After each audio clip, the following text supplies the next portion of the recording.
있으라 하는 제목으로 하나님의 말씀을 전하도록 하겠습니다. 위기는 기회라는 말이 있습니다. 기회는 기회인데 위험한 기회라고 하죠. 그래서 영어로 보면 Crisis is a dangerous opportunity 이렇게 말하고 있습니다. 영어에서도 그대로 쓰고 있습니다. 기회는 기회인데 위험한 기회다 이런 말이 있습니다. 왜 그렇겠습니까?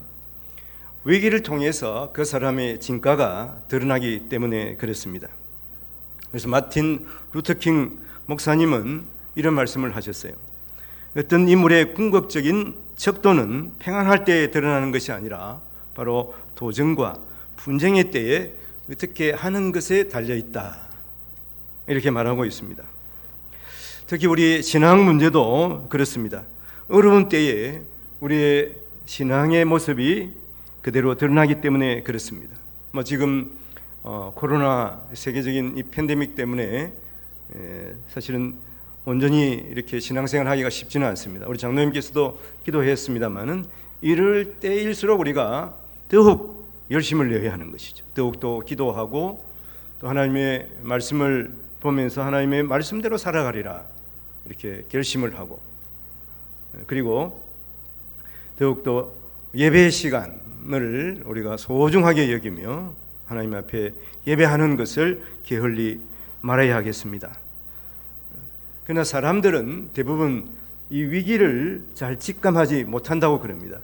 특히 우리가 천재지변 같은 경우에 보면 짐승들보다도 더 민감하지 못한 걸 볼 수가 있어요. 그래서 배가 침몰하기 전에 그 배가 출항해서 침몰할지 사람들은 잘 모르죠. 그러니까 출항을 하겠죠. 그러나 그 배 안에 있던 쥐들은 그것을 알아서 출항하기 전에 다 이렇게 밤에 다 육지로 나온다고 그러지 않습니까? 그리고 쓰나미가 올 것이다 그러면은 새들이 알아서 막 하늘 높이 나르기도 하고 그러는 것을 볼 수가 있습니다. 근데 사람은 그걸 잘 인지 못한다고 그래요. 그런데 통계에 의하면 사람이 이러한 천지지변이나 미래를 예측하는 척도는 약 5%밖에 되지 않는다고 합니다. 충격이죠? 그러나 사람이 이 미래에 대한 이러한 것에 관심은 얼마나 많은지 몰라요. 서점에 가서 보면 제일 많이 팔리는 책이 뭐냐 하면 미래 예측 보고서 그런 것들입니다. 그래서 우리가 제3의 물결, 코스모스 이런 책들은 상당히 어려운 책인데도 불구하고 거의 베스트셀러가 될 정도로 많이 팔린 책입니다. 그러나 미래에 대해서 가장 분명하고 확실하게 예측한 책이 무엇인지 아십니까? 이게 바로 성경책이에요.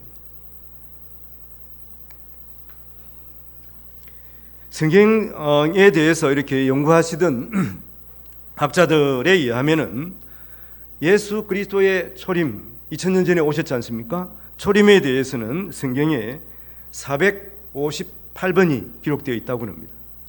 실제로 보면 예수님께서 어떻게 나실지, 어디에서 나실지도 분명하게 말씀하고 있잖아요.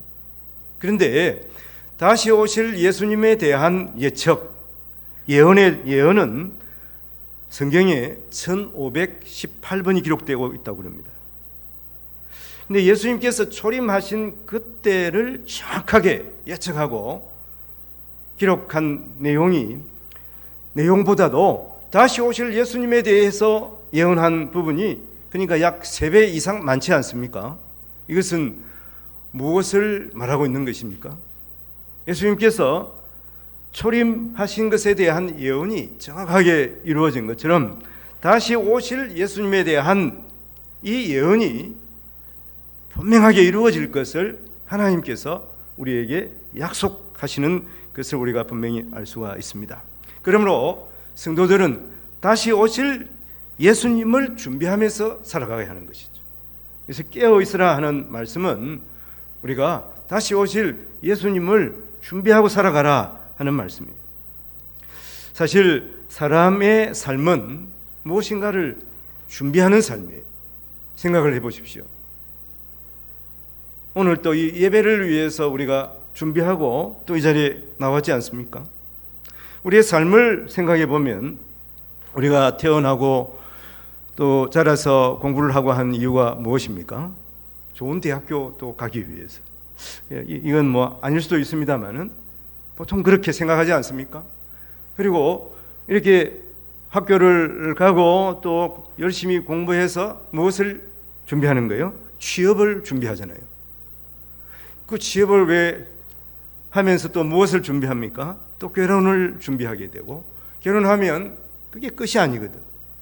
또 뭐 좋은 집을 장만하기 위해서 준비를 하고, 또 뭐 이 자녀들을 또 키우기 위해서 준비를 하지 않습니까? 그래서 우리의 모든 삶은 이런 준비하는 삶이다, 이렇게 볼 수가 있습니다. 그런데 우리가 이렇게 준비하는 것들은 사실은 제한적이에요. 이 세상으로 끝, 그렇지 않습니까? 그러나 여러분, 이 세상보다도 영원한 삶이 있다 하는 것을 우리는 알고 있지 않습니까? 근데 우리가 이 영원한 삶을 위해서는 어떻게 준비하고 있는가? 영생을 위한 준비가 이 세상에 짧은 삶을 위해서 준비하는 것보다 훨씬 더 값어치가 있고 중요하지 않겠습니까? 우리 영혼을 위한 준비, 지금 어떻게 하고 있습니까? 주님은 오늘 말씀에서 깨어 있으라, 이것은 바로 우리가 깨어 있어서 우리 영혼을 위한 준비를 하면서 살아가야 할 것을 말씀하고 있습니다. 우리가 어떻게 준비하면서 살아가야 할 것인가? 먼저는 항상 준비하면서 살아가야 하는 것이죠. 영혼을 위한 준비는 항상 해야 된다 하는 것이죠. 우리의 삶을 위한 준비들은 어느 정도 뭐 예측을 할 수가 있지 않습니까? 결혼하기 전에 결혼을 위해서 준비하고, 결혼하고 나서 자녀를 또 낳고 기르는 것에 대해서 준비하지 않습니까? 그러나 우리 영혼을 위한 준비는 깨어 있어야 되는, 항상 준비해야 된다 하는 것을 오늘 성경에서 분명하게 말씀하고 있습니다. 누가복음 12장 35절에 36절에 보면 그런 말씀, 허리에 띠를 띠고 등불을 켜고 서 있으라. 너희는 마치 그 주인이 혼인집에서 돌아와 문을 두드리면 열어주려고 기다리는 사람과 같이 하라, 이렇게 말씀하는 거예요. 그 당시에 혼인잔치에 주인이 참석하면 보통 보면 혼인잔치가 3일, 4일 이렇게 되었어요. 그리고 이제 그 절정은 이제 신랑이 그 혼인집, 신부집에 이제 올 때가 절정인데 언제 올지 모르는 거죠. 그래서 항상 그 신부집에서는 이렇게 신랑을 준비하고 있어야 되는데, 이제 신랑이 일단 오고 나면 이제 주인이 그 집에 혼인집에 참석했다가 자기 집에 이제 돌아오는 거예요. 그러니까 혼인집의 잔치가 언제 끝날지도 모르고 신랑이 언제 올지도 모르니까 그 참석한 주인도 언제 돌아올지 모르는 것입니다. 그래서 집 하인들은 항상 혼인집에 참석한 주인을 기다리고 있어야 되는 것이죠. 그래서 오늘 말씀에서 보면 허리에 띠를 띠고 그랬죠. 띠를 띠고 한다는, 띠를 띈다는 것은 일을 하기 위해서 띠를 띠고 있는 것은 항상 주인을 맞을 준비를 하고 있다고 하는 것이. 등불을 켜고 있는 것도 마찬가지입니다. 주인이 오는데 불을 밝혀야죠. 주인을 존중하면서 기다리는 것을 말씀하고 있는 것이죠.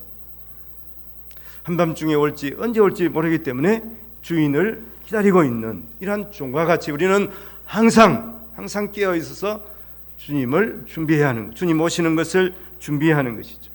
그래서 예수님께서 예를 드시는데 오늘 39절 말씀에 보면 이런 말씀이 있어요.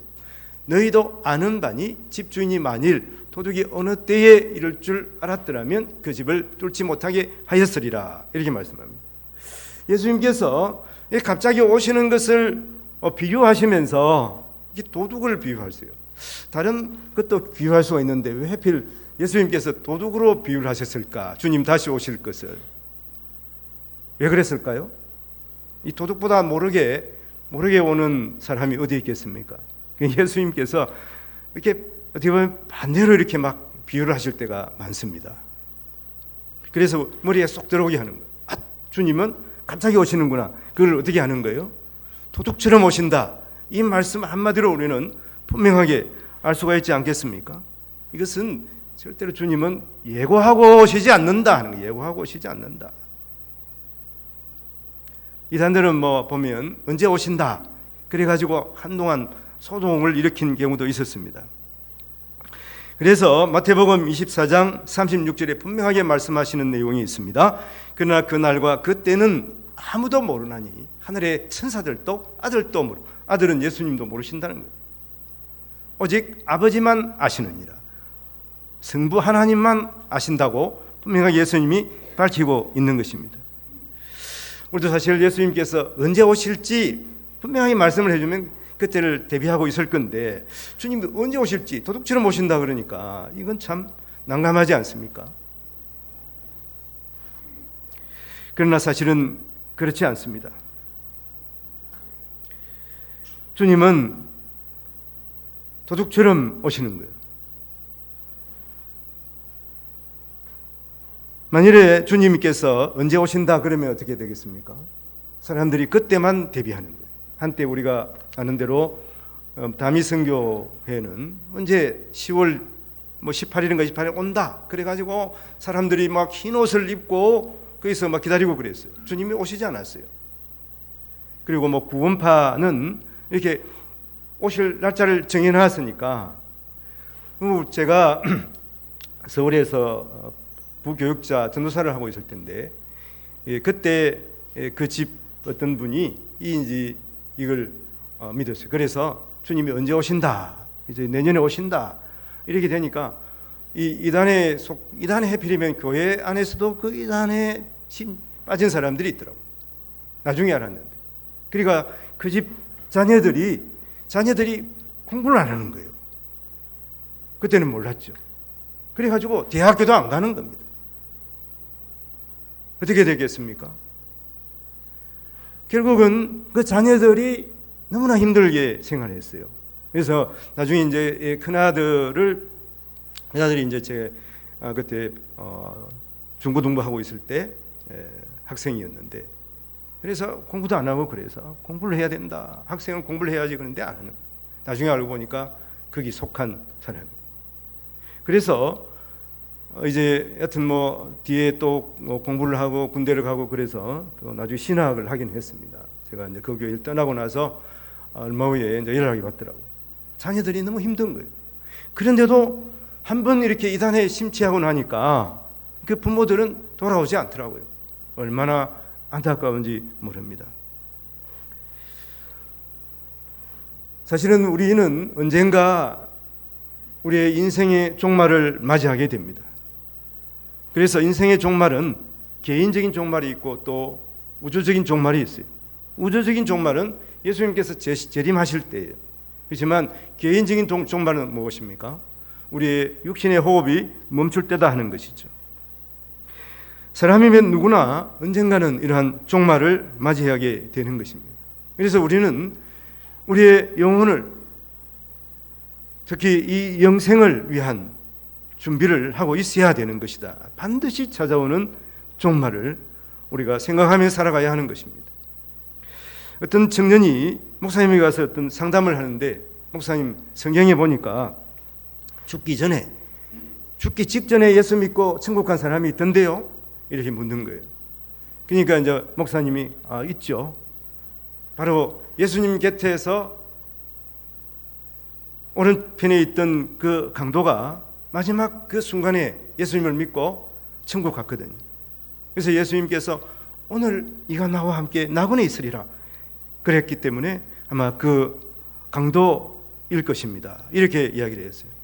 그래, 목사님, 제가 남은 삶은 좀 자유롭게 살고 싶은데 마지막 딱 죽을 때 예수 믿고 죽고 싶습니다. 그래서 예수 믿고 천당하고 싶은데 그랬어요. 근데 이 청년이 모르고 있는 게 무엇입니까? 사람은 언제 죽을지 모른다고 하는 거예요. 그리고 예수 옆에서 그 오른편에서 예수님과 십자가에 달린 이런 그 강도는 예수님 만나고 즉각 믿었습니다. 그렇지 않습니까? 그래서 우리가 예수님 만났으면 예수님을 바로 믿고 예수님의 자녀가, 하나님의 자녀가 되어야 하는 거예요. 언제 죽을지도 모르고. 그렇기 때문에 우리가 이 땅에 살아가면서 우리가 예수님 만나고 또 하나님의 자녀로 살아가는 것이 그것이 복이다 하는 것을 분명히 알고 살아가요. 사실은 우리가 예수님 만났다 그러면서 예수님을 믿지 않는 것은 사실은 스스로는 만난 것 같지만 예수님을 만난 것이 아닐 수가 있다고 하는 걸 생각해야 됩니다. 예수님 만났습니까? 예수님이 누구예요? 우리를 위해서 자기 생명을 바치신 하나님의 아들입니다. 예수님을 만났는데 어찌 우리가 믿지 않을 수가 있겠습니까?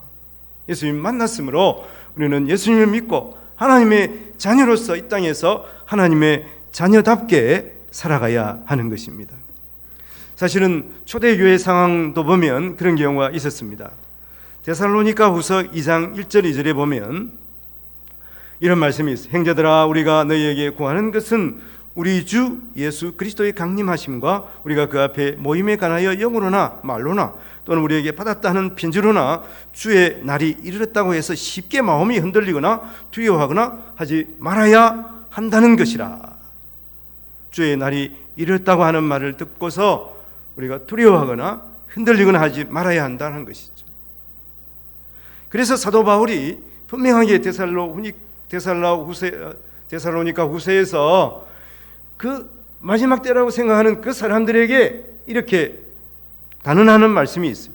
데살로니가 3장 10절에 보면 우리가 너희와 함께 있을 때에도 너희에게 명하기를 누구든지 일하기 싫어하거든 먹지도 말게 하라 하는 거예요. 주님이 언제 오실지 모르기 때문에 우리가 준비하는 삶을 살아가면서 우리가 생각해야 되는 것은 우리가 규모 있게 우리가 해야 할 일을 흔들리지 말고 해야 할 것을 말씀하고 있습니다. 사실은 사람은 악한 본성이 있습니다. 그래서 주님 오실 때를 알게 되면 그때만 준비하려고 하는 그러한 경향이 있어요. 그 나머지는 어땠습니까? 부어라 마시라 이 세상을 즐기면서 살고자 하는 그런 악한 본성이기 때문에 예수님께서는 분명하게 말씀하셨어요. 언제 올지 모른다. 이게 항상 깨어서 준비하고 있어야 된다. 이렇게 말씀하고 계시는 거예요. 노아의 때를 한번 보십시오. 노아가 하나님께로부터 홍수에 대한 경고를 분명히 들었어요. 그래서 노아는 비가 오지 않았지만 방주를 준비하고 있지 않았습니까? 근데 방주를 지어도 보면 이제 바닷가에 지으면 되는데 이제 산 위에다가 방주를 짓는 거예요. 사람들이 그걸 보고서 노아가 미쳤네 어떻게 하지 않았겠습니까? 조롱하지 않았겠습니까? 노아가 왜 짓는지는 알았을 거예요. 비가 올 거다. 근데 사람들은 그것을 믿지 않았다고 하는 것입니다. 세상 일에 심취해 있었습니다. 그러다가 어떻게 됐습니까? 비가 오는데도 불구하고 비가 어느 정도 처음에는 왔겠죠. 그런데도 믿지 않았어요. 그래서 방주 안에 들어갈 수가 없었다고 하는 거예요. 노아와 그 식구 외에는 다 멸망하고 말았다고 하는 것을 우리는 명심해야 합니다. 그래서 오늘 말씀 40절에 보면 이런 말씀이 있습니다. 그러므로 너희도 준비하고 있으라. 생각하지 않은 때에 인자가 오리라 하시니라. 주님이 오실 것을 준비하고 살아가는 성도들이 되어야 합니다. 여러분 초대교회 성도들의 인사는 마라나타 주 예수여 오시옵소서 하는 것이었습니다. 여러분 지금부터 2000년 전이에요. 2000년 전에 초대교회 성도들도 주 예수님 오시옵소서 예수님 오실 것을 준비하면서 살아갔다는 것이죠. 근데 그 위에 2000년 동안 아직까지 주님이 재림하시지 않으셨죠. 만일 초대교회 성도들에게 지금 안 온다 주님 안 오고 2000년 후에 온다 2000년 후에도 언제 올지 몰라 만일 그랬다면은 그러면 초대교회 성도들이 바른 신앙생활을 했을 것 같습니까? 그러면 초대교회 성도들이 어떻게 살았습니까? 그들은 로마의 핍박과 악정을 피하기 위해서 땅속에서 300년 동안 살았어요. 초대교회 성도들은 주 예수여 오시옵소서 그 믿음으로 앞에 사자가 덤비는데도 찬양하며 살았습니다. 불길이 솟아오르는 가운데서도 그 화영장에서도 주 예수여 오시옵소서 하면서 주님을 기다리며 살아갔었어요. 이것이 바로 재림신앙입니다. 그러므로 우리는 항상 준비하며 깨어서 주님을 기다리는 성도들이 되어야 하는 것입니다. 두 번째는 사랑하며 준비하고 있어야 하는 것이죠. 오늘 37절 말씀에 보면 그런 말씀이 있습니다. 주인이 와서 깨어 있는 것을 보면 그 종들은 복이 있으리로다. 내가 진실로 너에게 이르노니 주인이 띠를 띠고 그 종들을 자리에 앉히고 나와 수종 들리라.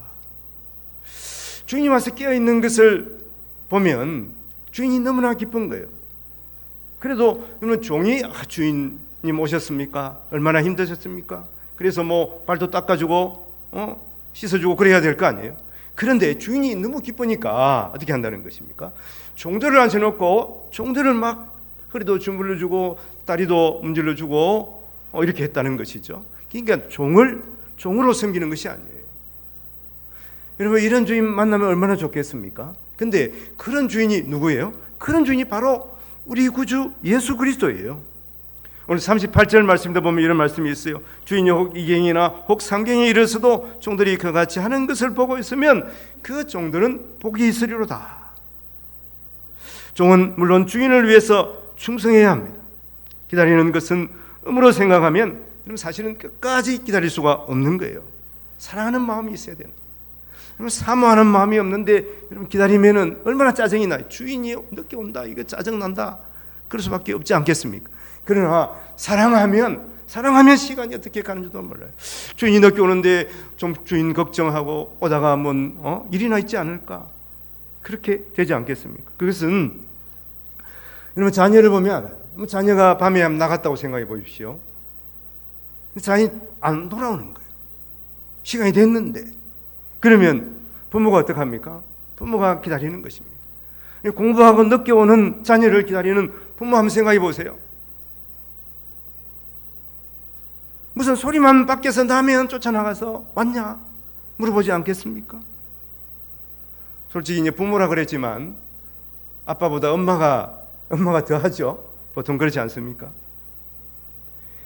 이렇게 자녀를 사랑하면 자녀가 늦게 오면 그것 때문에 애가 타고 그러는 거예요. 그래서 우리가 주님 모실 것을 기다리고 깨어 있어야 하지만 사랑하며 깨어 있어야 한다 하는 것입니다. 사랑하는 사람이 생기면은 처녀가 얼굴이 붉어집니다. 홍조를 띈다 그러지 않습니까? 제가 이 말씀을 생각하다가 갑자기 옛날 노래가 하나 생각이 났습니다. 옛날 노래, 아마 지금 연세가 있으신 분들은 기억이 나실지도 모르겠어요. 신카나리아라고 아마 들어보셨을 거예요. 나는 17살이에요 하는 그런 노래. 유행가죠, 유행가. 가만히 오세요 요리조리로. 그 다음에 여하튼 지나가서 나는 17살이에요 하는 그런 노래예요. 하나님께서 우리를 찾아실 것을 믿으면 결코 우리가 기다리는 것이 지겹지가 않은 것입니다. 말씀이 희귀할 때에 하나님께서 하나님을 사모하며 기다리는 사무엘에게 나타나셨어요. 사무엘은 하나님께서 부르시는 소리를 들었지만 처음에는 제사장 엘리야가 자기를 부르는 줄 알았습니다. 하나님께서 그를 부르신 거예요. 엘리는 하나님이 너를 부르신다, 그것을 알았습니다. 그래서 다시 하나님께서 그를 부르실 때 주여 말씀하옵소서, 종이 듣겠나이다. 하나님 앞에서 무릎을 꿇었습니다. 그러므로 우리가 사모하며 주님을 기다릴 때 주님은 우리에게 말씀해 주시는 거예요. 그때 주여 말씀하옵소서, 부족한 종이지만 주의 말씀을 경청하겠나이다 하는 무릎을 꿇어보십시오. 하나님의 위로의 음성이 우리에게 있습니다. 하나님의 능력의 말씀이 우리에게 들려지기 시작하는 거예요.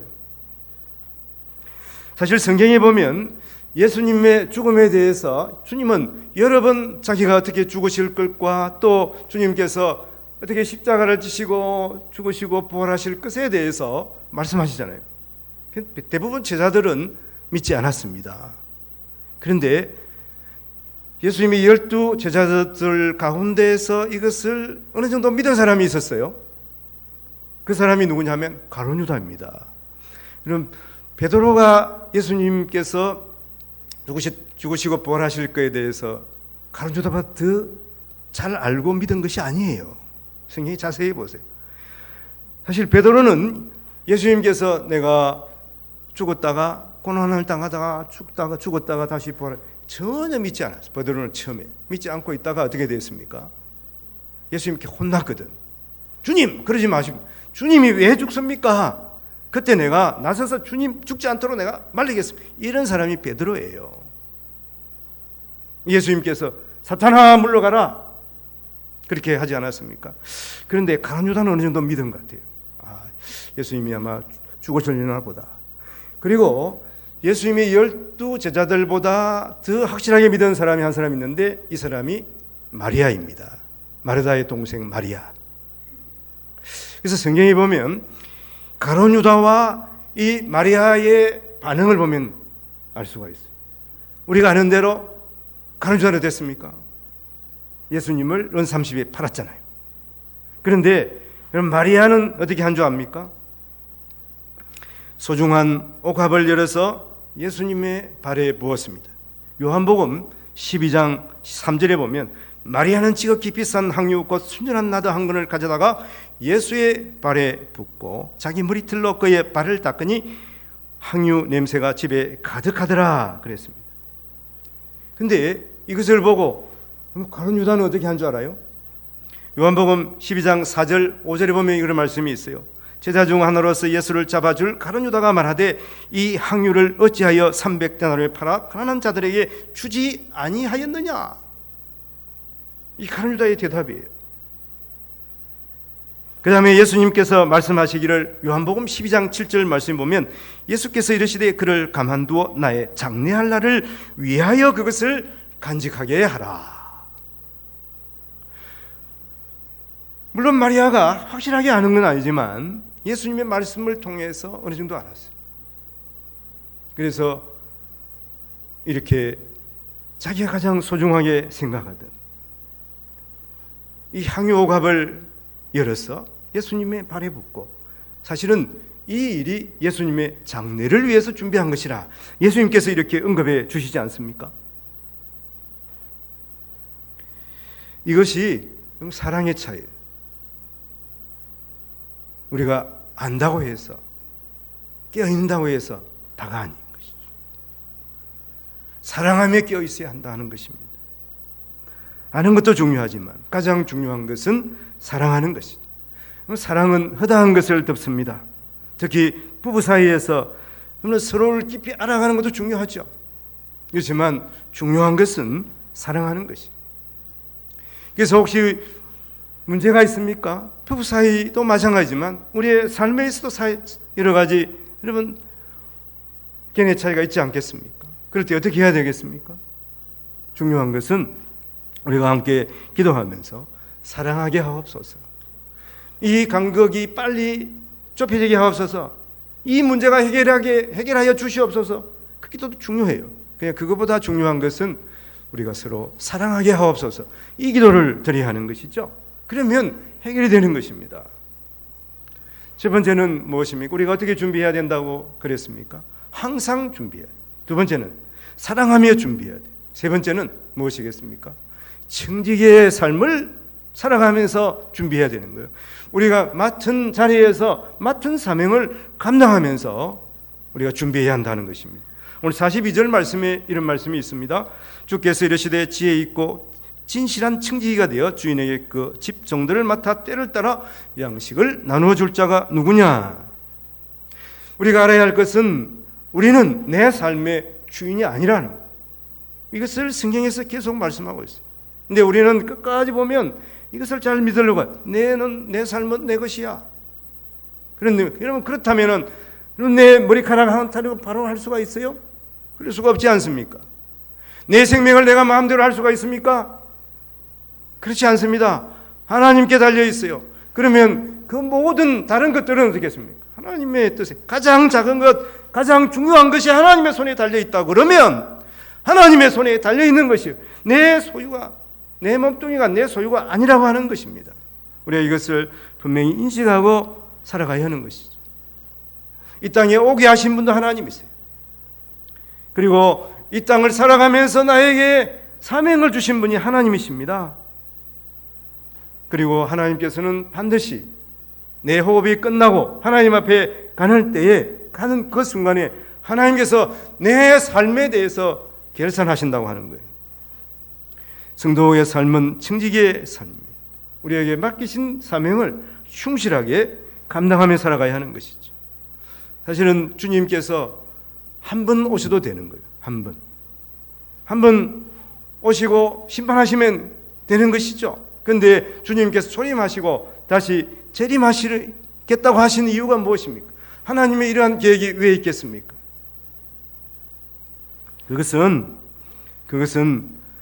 우리를 통해서 이 세상의 구원의 소식을 알리고 또 우리가 이 땅 삶을 살아가면서 주님께서 우리에게 맡기신 일을 감당하게 하기 위해서 그렇습니다. 그래서 43절, 44절 보면 그런 말씀이 있습니다. 주인이 이럴 때에 그 종이 그렇게 하는 것을 보면 그 종은 복이 있으리로다. 내가 참으로 너에게 이르노니 주인이 그 모든 소유를 그에게 맡기리라.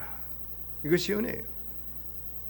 우리에게 사명을 주시고 은총을 베풀어 주시기 위해서 새 하늘과 새 땅의 주인이 되게 하기 위해서 주님께서는 우리를 자녀 삼아 주시고 우리에게 사명을 주신 것입니다. 주님께서 우리에게 상급을 주시기 위해서, 영광의 면류관을 씌워주시기 위해서 주님께서 우리에게 사명을 주신 것입니다. 오늘 본문에 보면 베드로는 이 주님께서 이 종과 도둑의 이러한 그 혼인잔치 이렇게 갑자기 오시는 주인에 대해서 말씀을 하시자 베드로가 질문하는 걸 볼 수가 있습니다. 오늘 41절 말씀에 보면 이런 질문을 해요. 베드로가 여쭤도 주께서 이 비유를 우리에게 하심이니까 모든 사람에게 하심이니까 그렇게 말씀하죠. 그런데 42절에 보면 예수께서 이르시되 지혜 있고 진실한 청지기가 되어 주인에게 그 집 종들을 맡아 때를 따라 양식을 나누어 줄 자가 누구냐 하는 거예요. 앞에 종은 둘로스는 뭐냐? 주인이 이제 시킨 일을 그냥 아무 생각 없이 하는 사람, 주인, 종이에요, 사실은. 근데 오늘 청지기라 그랬지 않습니까? 청지기. 이 종과 청지기를 구별하고 있는데 이 청지기는 오이코노모스라는 거예요. 오이코노모스 앞에 진실한 피스토스 하는 말이 붙어 있는 것이죠. 진실하게 맡은 일을 감당할 때 하나님께서 우리에게 하늘의 소유를 맡겨 주신다고 하는 것을 말씀하고 있습니다. 오늘 말씀에서 깨어 있으라, 이 말세에 정신을 차리고 신앙생활을 하라는 말이죠. 우리가 성경에서 보면 이 마지막 때에 마귀 사탄은 마치 우는 사자같이 삼킬 자를 찾는다고 이렇게 말씀하고 있어요. 지금 마귀 사탄은 눈을 시퍼렇게 뜨고 누구를 삼킬까, 누구를 유혹하여 하나님의 자녀가 되지 못하게 할까, 지옥에 빠뜨릴까 지금 하고 있는 거예요. 그러면 성도들은 어떻게 해야 됩니까? 더욱 정신을 차려야 되는 것이죠. 그래서 하나님께서 나에게 맡기신 사명을 감당해야 되겠다. 이러면 이러한 분명한 그러한 마음을 가지고 우리 남은 삶을 살아가야 하는 것이죠. 오늘 새벽에 마침 눈을 뜨자마자 미국에서 어떤 장로님께서 문자가 왔어요. 사실은 이제 미국은 주로 이제 저녁 때나 뭐 이럴 때가 우리 한밤중인 때가 많아요. 그래서 문자를 보니까 장로님이 한국에 계시다가 미국 가셨는데, 그래서 제가 이제 말씀도 보내주고 이제 그랬습니다. 일산에 있을 때 이제 사귄 장로님이고 또 고향에 있을 때 아주 오래된 선배가 되시는데, 여튼 뭐 교육감도 하시고 그러셨어요. 혹시 지금 이 설교를 듣고 계신 줄 모르겠습니다만은 육종암이 걸렸습니다. 저는 뭔 암인지 모르지만 한국에서 치료를 하시다가 자녀들이 다 미국에 계시기 때문에 미국에 가서 아마 치료를 받고 계시는 것 같아요. 여러분, 아프면 어떻습니까? 얼마나 정신이 바짝 듭니까? 그래서 얼마나 우리가 간절하게 하나님의 기도해요. 그럼 우리의 다음 행위에 대해서 우리의 영생에 대해서는 우리가 얼마나 정신을 차리고 기도하는가 하는 것이죠. 그리고 오늘 또 기도하다가 새벽 예배를 끝내고 집에 식사를 하고 올라오는데 이 동업의 어떤 목사님이 하여튼 뇌경색이 걸려가지고 병원에 어제 입원했다고 하는 거예요. 한 일주일 동안 또 막 간접 치료를 받고 그 경과를 봐야 한다는 것이죠. 너무나 잘 아는 그러한 목사님이세요. 그래서 우리 장로님도 또 위로 문자를 보내고 저도 위로 문자를 보내고 오늘 그랬습니다. 우리가 이 마지막 때를 살아가면서 우리가 이 영생의 삶을 위해서 우리가 더욱 정신을 바짝 차리고 하나님 앞에 어떻게 준비하며 살아가야 할 것을 우리가 분명히 고백하면서 우리가 하나님 앞에 영광 돌리는 우리와 성도들이 되어야 합니다. 결론적으로 말씀을 드리면 우리가 주님을 기다리며 최선을 다해 살아갈 때 세상 사람들이 볼 때는 어리석어 보일 수도 있습니다. 마치 노아가 방주를 지을 때 사람들이 그를 조롱한 것과 마찬가지입니다.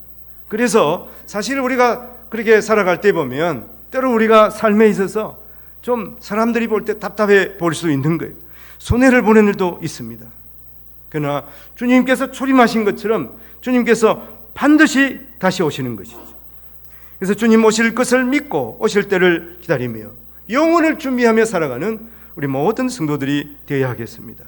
오늘 말씀을 정리하겠습니다. 주님 오실 것을 먼저 우리가 항상 준비하고 깨어 있어야 하는 것이죠. 주님이 도둑같이 오신다고 했기 때문에 그렇습니다. 두 번째는 깨어있긴 깨어있되 미워하며 깨어있으면 안 됩니다. 사랑하며 깨어있어야 돼. 사랑하며 주님 오실 것을 준비하고 있어야 하는 것이죠. 주님은 우리를 위해서 자기 생명을 주셨지 않습니까? 그러므로 왜 주님께서 그렇게 우리를 사랑하시기 때문에 우리의 어떤 부모보다도 우리를 더 사랑하시는 분이 우리 주님이세요. 그 은혜를 생각하면서 주님을 사모하며 주님을 사랑하며 감사하며 준비하며 기다리는 깨어있는 우리 성도들이 되어야 하겠습니다. 그리고 우리에게 청지기의 사명이 있음을 생각하면서 우리가 깨어서 기도하고 감사하며 준비해야 하겠습니다. 주님께서는 우리처럼 연약하고 부족하지만 귀한 사명을 우리에게 주셨습니다. 우리에게 상급을 주시기 위해서, 주님의 기업을 우리에게 맡기시기 위해서, 나누시기 위해서 우리에게 이 귀한 사명을 주셨음을 믿습니다. 오늘 말씀 깨어있으라. 깨어서 기도하고 깨어서 말씀 듣고 깨어서 준비하는 우리 모든 성도들의 남은 삶이 되시기를 주님의 이름으로 축원을 드립니다. 기도하겠습니다. 하나님 아버지, 우리 사랑하는 성도들은 종말의 때를 준비하며 사는 자들입니다. 예수님이 다시 오실 때를 기다리며 항상 준비하는 성도들 되게 하여 주시옵소서. 주님을 더욱 사랑하며 사모하며 기다리는 성도들 되게 하여 주시기를 간절히 원합니다. 우리 각자에게 귀한 사명이 있습니다. 우리는 청지기의 사명이 있습니다. 이 사명을 감당하며 주님께서 우리에게 주실 상급을 기대하며 남은 삶을 성실하게 진실하게 살아가는 우리 성도들 다 되게 하여 주옵소서. 감사하고 우리를 죄에서 구원하여 주신 우리 구주 예수님 이름으로 기도하옵나이다. 아멘.